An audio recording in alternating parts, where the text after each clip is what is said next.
Hello everyone and welcome to Kaji's channel. So for today's video, meron tayong special guest and galing siya sa community ni Kaji. So one of my mentee.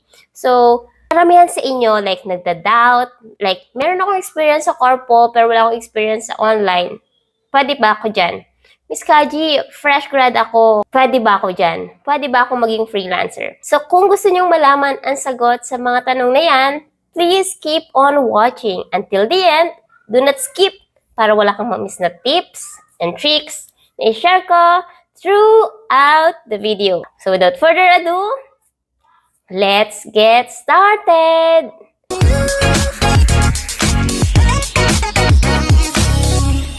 Kung bago ka lang sa channel na to, I'm Kaji, virtual assistant, executive assistant, bookkeeper, accountant. So kahit anong work, pinapasok ko, basta't online. Kasi online work is amazing! Sa channel na to, dinidiscuss natin more on online work, tips and tricks, and mga success stories. So kung interested ka sa mga topics na yun, please consider subscribing and don't forget to hit the notification bell para wala kang ma-miss na video na ina-upload ni Kaji every single week. Okay, so wag na natin patagalin pa ang video na to. Let's welcome our guest. Alright, so let's welcome Jelmer. Okay, so Jelmer, kamusta? Hello po, okay lang po. Ngayon, I have a client from UK. It is a direct client. Yes. Yes. Ang ganda ng bungad niya. Miss Kaji, okay lang. And ngayon may client ako. Sana all. Okay, so Jelmer, bago ka magka-client, tell us a story naman kung paano ka nagsimula. So, dati ka bang nagtatrabaho sa corporate? Ikaw ba ay estudyante na fresh grad, undergrad, or tell us about yourself. Actually, I started enrolling sa course ni Kaji nung pag-graduate pa lang ako. Bali, hindi pa ako graduate. Nag-start na akong mag-upskills kasi I really want to improve my skills. At syempre, gusto ko din yung may matutunan ako na habang yung walang teacher. Gusto ko yung ako mismo yung makatuto sa isang bagay. So yon, yung nakita ko yung post ni Coach Kaji sa Facebook. Hindi ako nag-set at na mag-enroll talaga. Kahit na wala akong pera noon, naghiram pa talaga ako ng pera sa kaibigan ko para na maka-enroll. At even laptop, wala akong laptop noon. Bale, that time, nung nag-enroll ako sa kanya, I was a student pa lang at wala talagang kapera-pera. At nung time na yon, naghiram ako sa kaibigan ko ng laptop para lang makapag-start sa course. At syempre, habang hiniram ko lang yung laptop, binigyan ako ng kaibigan ko ng 1 month para lang hiramin yung laptop kasi ginagamit ko din. So, sinet ko yung goals ko in 1 month na kung hindi ako magka-client ng 1 month, it means this is not really meant to me na baka hindi para sa akin to, ganun. So, habang nag-answer ako sa mga sample cases ni Kaji, I was applying already sa mga career jobs and naglampas na yung 1 month. Wala pa talaga akong client siya. Kaya sabi ko, baka hindi nga para sa akin. Pero try ko lang. Try ko ulit ng even 2 weeks or 3 weeks. Bahala na. Basta try ko lang na i-extend pa. Kung hindi talaga, baka hindi nga para talaga sa akin. So nag-extend ako ng 3 weeks. So bale, 1 month and 3 weeks na akong naghahanap ng client. So, at that moment, nung nag-enroll ako ng May, nagka-client ako ng August. Nag-start ako ng August. So, bale, 2 months siya after ako nakahanap ng direct client. At ang swerte ko nga kasi direct client agad. Hindi ako dumaan sa agency or madaming process pa. At syempre, thankful din ako dito sa first client ko kasi tinuruan niya din ako kahit wala pa akong experience sa UK regulations. Medyo mahirap siya intindihin kasi UK kasi ang lalim ng nila, ng English. So nahirapan ako sa pag-iintindi nila.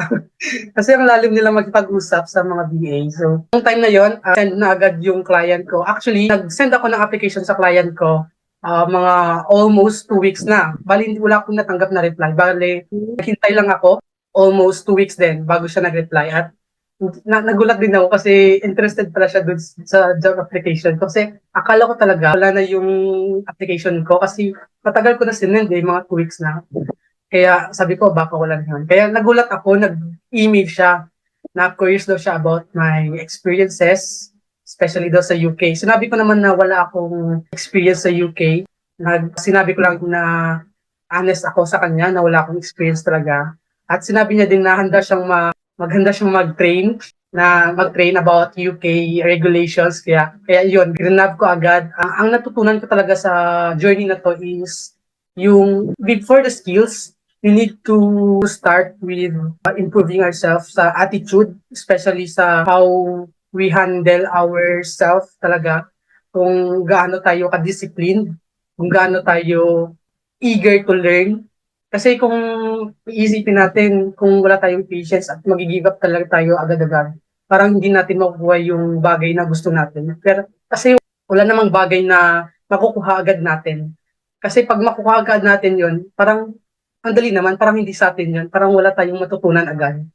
Kaya yun, parang thankful din ako sa course na to at kay Coach Kaji na buti na lang talaga merong ganitong mga platform, may mga ganitong coaches na offer sa online. Kasi ang hirap pala pag parang ikaw lang mag-isa, parang madali kang malolos talaga sa online job, sa freelancing. Kaya kung nung di pa talaga ako nag-enroll kay Coach Kaji, talagang nahirapan ako i-gets yung mga software sa YouTube.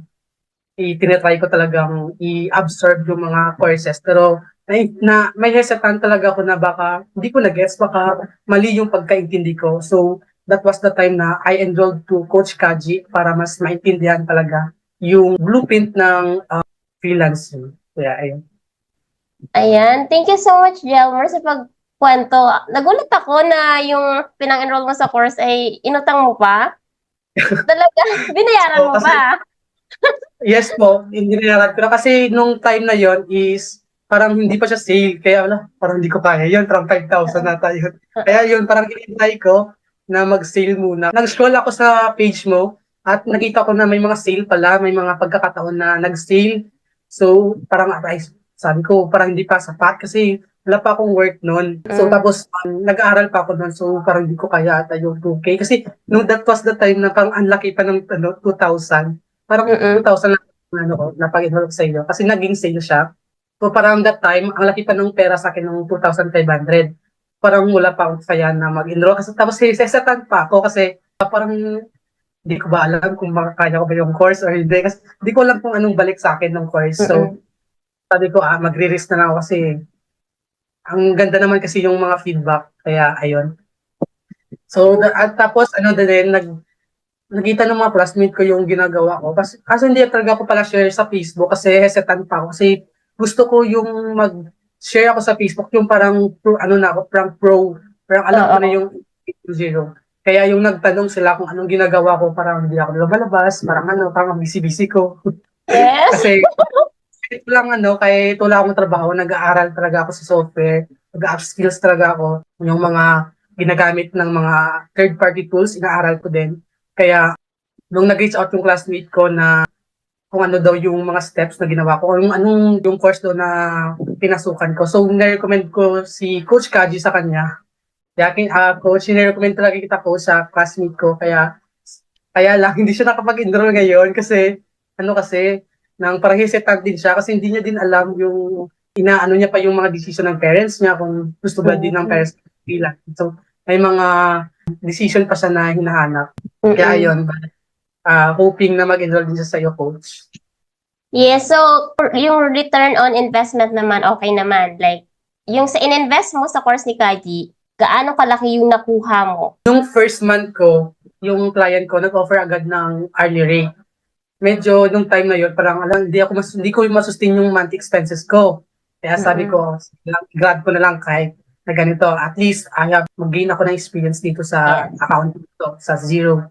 So, ayun, nung offer ko is, tinignan niya sa online jobs, $6 per hour. So, grabe ang swerte ko kasi newbie pa lang ako to, $6 agad. Tapos, Oo. grabe, ang kapal ng mukha ko kasi after a month, sinabi ko agad sa client ko nga, baka pwede taasan yung rate ko sa $7. Kasi, ang hirap kasi yung, medyo mahirap kasi yung pinapagawa niya kasi may mga clean up and catch up na mga Mm-mm. previous transactions sa'yo. Kaya medyo nahihirapan ako. Ayun, parang nag-ano naman siya, nag-OA naman siya sa $7 at sabi niya, okay, performance ko kaya tinaasan niya. At hanggang ngayon, client ko pa din siya sa UK. Grabe din yung, grabe yung patience niya. Actually, chinat ko siya nung Christmas talaga, kahit weekends yun. Kasi dapat hindi ako nagsisend ng message niya ng weekends. Kasi kaya, nung Christmas, sinend ko talaga yung mga gusto kong sabihin sa kanya na I am thankful na naging client ko Oh, siya.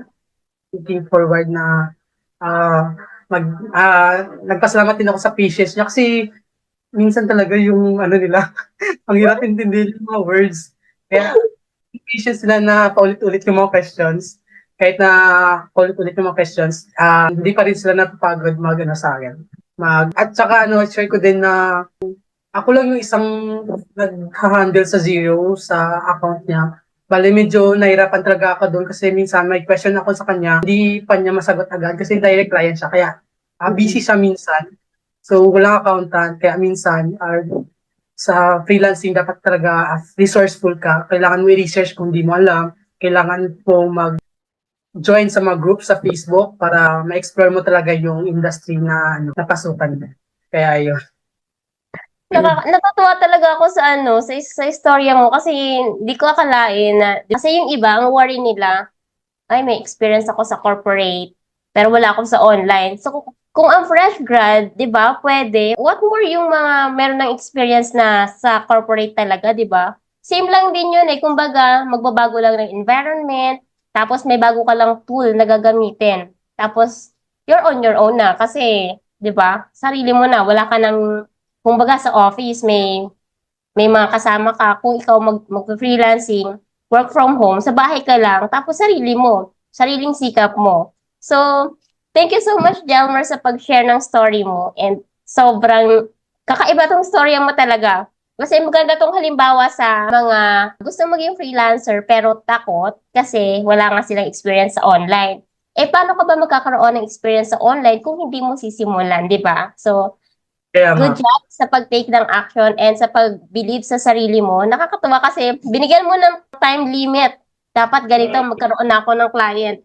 And nakakatuwa kasi Jelmer, hindi lahat ng nagbabalak mag-freelancing or mag-virtual bookkeeper within that time frame na meron ka na sinet mo, hindi lahat nakakakuha ng client sa ganong panahon.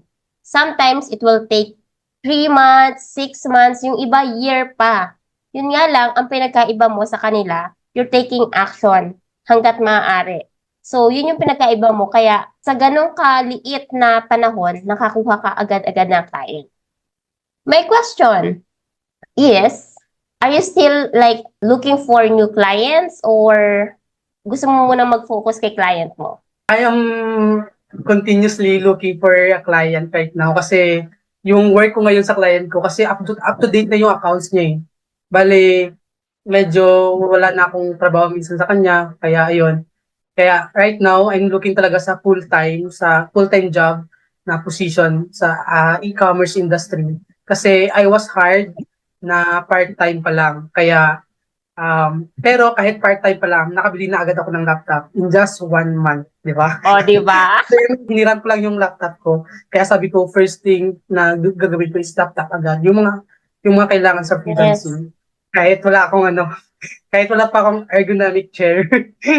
Kasi inuna ko pa yung laptop. Kasi lang to credit card. Kaya hulugan. Yes, at least 'di ba, meron ka na, hindi ka na manghihiram at di ka na mag-worry na anong gagamitin ko para ma-deliver yung result na hinahanap ng client mo. So, I'm so happy for you, Jelmer, and huwag kang magsasawang magtanong sa Slack kapag may question ka. Hindi man masagot ni Kaji agad-agad, yung team ni Kaji is nandyan. And yeah, I can't wait to hear more success story from you this year. And for sure, meron yan. So, just keep on doing kung anong ginagawa mo. And mahalin mo lang yung first client mo. Kasi kapag minahal mo yan, marami pang darating na client sa'yo. Katulad ni Kaji, kasi nung nag-start ako, di ba 2018, first client ko, lead generation. Hanggang ngayon, client ko pa siya. Kahit hindi bookkeeping. Kasi siya yung unang nag-trust sa akin eh. Kung hindi siya nag-trust sa akin, siguro hindi rin ako, or kumbaga hindi mabuboost yung confident ko na maghanap pa ng iba kasi kumbaga kung nag-trust siya sa akin, ibig sabihin merong something sa akin na nakikita niya. So, na pwede kong gamitin sa iba. So, thankful talaga ako sa mga first client ko and super love ko sila. And anything else na gusto mong i-add, Jelmer? Like, do you want to share something, words of wisdom, or advice sa mga aspiring freelancers out there? My advice to the aspiring freelancers is that you need to have a patience talaga sa paghahanap ng client at sa pag-optimize ng account mo sa career websites like online jobs and Upwork. Kasi kung mawawalan ka talaga ng pag-asa agad, hindi mo makakamit agad yung gusto mong marating. At syempre, yung attitude din minsan na kailangan may disiplina ka sa sarili mo at nung alam mo yung dapat nga gagawin agad, hindi yung tatamad-tamad ka at dapat alam mo yung gagawin at hindi. At dapat maging honest ka sa client mo kung hindi mo kayang gawin yung pinapagawa niya. Kasi kung gagawin mo yung pinapagawa ni client na hindi ka sure, yung result nun is parang magkakamali ka doon at syempre, magiging inconvenient yun sa client kasi itatama niya yon at yun. Sorry po, Miss Kaji, It's okay. nahirapan kasi ako mag-Tagalog kasi Ilonggo kasi Oo. ako. Oo nga. So, okay lang yan. So, hello sa mga, anong tawag, Ilonggo. Saan yung lugar? Sa Coronadal City po. Saan? Sa Coronadal City po. Okay, so hello sa mga Ilonggo dyan na kababayan ni Jelmer and sa mga nanonood ng video na to. So, thank you so much, Jelmer, and for sure, marami kang na-inspire sa video na to, especially sa mga fresh grads, sa mga undergrad, and sa mga gustong mag-freelancer pero walang lakas ng loob. So, isa kang magandang halimbawa. Thank you so much, Jelmer, and thank you so much, everyone, for watching this video. Kung may question kayo about sa video na to or freelancing, just let us know sa comment section, and we will try to answer that as soon as we can. So, I'll see you or we'll see you again sa next video ko. Bye!